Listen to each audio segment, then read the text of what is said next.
స్తోత్రం నాయన, స్తోత్రం తండ్రి. మహాదేవ మీకు వందనాలు, మీకు స్తోత్రాలు. ఈ రాష్ట్రానికి అయ్యా, ప్రతి దేశానికి, ప్రతి జిల్లా, మండలం, గ్రామాలు, విలేజ్లలో ఉన్న ప్రతి వారుని ఈరోజు ప్రతి కార్యము జరిపించే ప్రతి వారుని దీవించండి.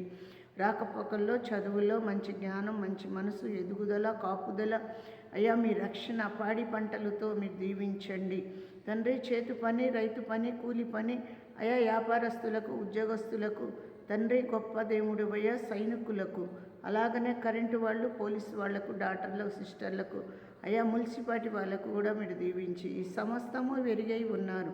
ఈ లోకంలో ప్రతి వారిని మీరు దీవించండి అయ్యా, మీరు ఘనపరచండి. నీ నామానికే మహిమ, ఘనత, ప్రేమ. మా దేశ నాయకులకు కూడా మీరు దీవించండి తండ్రి. నీతిమంతుడికి నేను పరలోకం రాజ్యం అన్నావు. నీతిమంతుడిగా నడిచే ప్రతి వారుని నీ తోవ అన్నావు అయ్యా. యేసయ్యా మీకే వందనాలు, స్తోత్రం. ప్రతి హృదయంలో మీరు ఉండేటట్టు మీరు సహాయము దయచేయండి. మీ నామంలోనే ఘనపరచండి, మీ నామంలోనే బలపరచండి, మీ నామంలోనే మేలు చేయండి. ఉన్న సమస్యలు, బాధలు, చిక్కులు, కష్టాలు, అప్పుల్లో నుంచి విడుదల దయచేయండి తండ్రి. గొప్ప దేవుడు అయ్యా, నూరెంతలు వేయింతలుగా ప్రతి వారిని సంపాదన ఇచ్చినైనా ప్రతి అవసరము మీరు తీర్చండి ప్రభువా. మీకే వందనాలు, స్తోత్రం.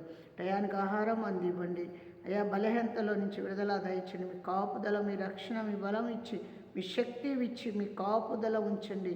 సహాయము దయచేయండి. యేసు నామంలో అడిగి వేడుకుంటున్నాం తండ్రి. ఆమేన్, ఆమేన్. అందరికీ వందనాలు. యేసు నామంలో అందరూ బాగుండాలని కోరుకుంటున్నాను. మీరు కూడా కోరుకోండి, అందరి కొరకు ప్రార్థన చేయండి.